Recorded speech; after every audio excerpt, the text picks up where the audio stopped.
स्टुडंटला शिकवत होती त्याच्या वॉटरप्रूफ आणि एक साइडला होता ड्रॅग प्रूफ. ते शिकवलं जातं ते खरंच खरं आहे का? हॅलो एव्हरीवन, माझं नाव आहे पायल आणि मी एक प्रोफेशनल मेकअप आर्टिस्ट आहे. बाय द वे आज माझी फ्रेंड आली होती घरी आणि ती माझ्या मम्मीसाठी चॉकलेट घेऊन आलेली आणि आज मी माझ्या स्टुडंटला पण बोलवलं होतं. सो मी विचार केला की आपण हिच्यावर आज ब्रायडल लुक करूयात. सो मग मी अशा प्रकारे तिचा बेस केला होता. स्टुडंटला शिकवत चाललेलं, त्याच्यामुळे मग आम्ही छोटे छोटे क्लिप्स घेतले होते मध्ये. सो म्हणून थोडाफारच व्हिडिओ केल्यात आणि हा होता तिचा आफ्टर लुक गाईज. आणि तिला खूप छान अशी साडी ड्रेप करून दिली. आणि जर तुम्हाला पण तुमचा स्पेशल डे स्पेशल बनवायचा असेल तर तुम्ही माझ्याशी कॉन्टॅक्ट करू शकता. मी खालती माझा कॉन्टॅक्ट नंबर आणि इंस्टाग्राम आयडी देते. सो आपण अशा प्रकारे तिचे कर्ल्स हेअरस्टाईल केलेली इकडे तुम्ही बघू शकता. खूप सुंदर कर्ल्स हेअरस्टाईल झाली होती. तर आपल्या क्लासमध्ये मेकअप सोबतच खूप छान हेअरस्टाईल पण शिकवल्या जातात. जर तुम्हाला पण आपला basic to advance course join करायचा असेल तर खाली मी कॉन्टॅक्ट नंबर देते. मला बेस्ट मेकअप केले म्हणजे अशी भीती नाही वाटणार की यार कसं करेल मेकअप, काय करेल, असं डार्क नाही करणार ना, बट एकदम परफेक्ट मेकअप.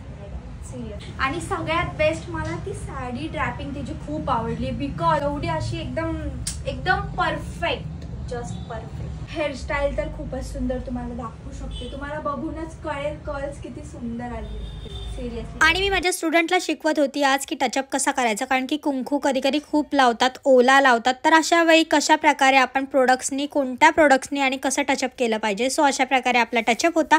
आणि त्यानंतर मी तिला दाखवलं होता की वॉटरप्रूफ मेकअप कसा केला जातो. आणि वॉटरप्रूफ आणि एक साईडला होता ड्रॅग प्रूफ. तिला बोलली त्या साईडनं तू घाल, तिचे ओढून बघ, म्हणजे तिला पण समजेल की आपल्या क्लासमध्ये जे शिकवलं जातं ते खरंच खरं आहे का. सो तिने पण हे ड्रॅग करून बघितलं. तर आजच्या क्लासमध्ये मी तिला शिकवलं होतं वॉटरप्रूफ आणि ड्रॅग प्रूफ मेकअप. आणि आपला क्लास कंप्लीट झाल्यानंतर सानिकाचं म्हणणं होतं की मी तिचं स्किन केअर लावून बघू. म्हणजे हे होतं मॉइश्चरायझर आणि हे होतं तिचं सनस्क्रीन आणि हा होता सानिकाचा लिप बाम. गाईज हा लिप बाम दिसायला पण छान होता आणि लावायला पण छान होता. म्हणजे याला जो पिंक टिंट आहे ना तो खूप छान आहे. जर तुम्ही डेली यूजसाठी लिप बाम शोधताय तर हा तुमच्यासाठी छान आहे.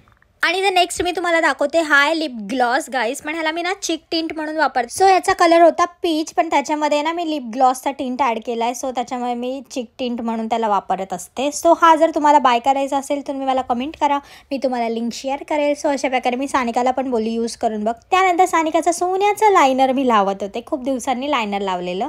सो हा होता आमचा फायनल लुक. आणि त्यानंतर आम्ही चाललो होतो बाहेर जस्ट. आणि बाहेर गेल्यानंतर आमचा प्लॅन झाला की कुठेतरी खायला जाऊया. मग आम्ही खायला गेलो होतो. हे होतं ध्येय कॅफे जे की नेरळमध्ये. आणि इकडे आम्ही खाल्ला होता पिझ्झा. आणि इकडचं सँडविच खूप छान असतं. जर तुम्ही नेरळमध्ये राहत असाल तर तुम्ही नक्की ट्राय करू शकता. हे चिकन सँडविच आहे, नॉनव्हेज आहे. सो हिला पण मी ट्राय करवलं आणि रिव्ह्यू बघायचं.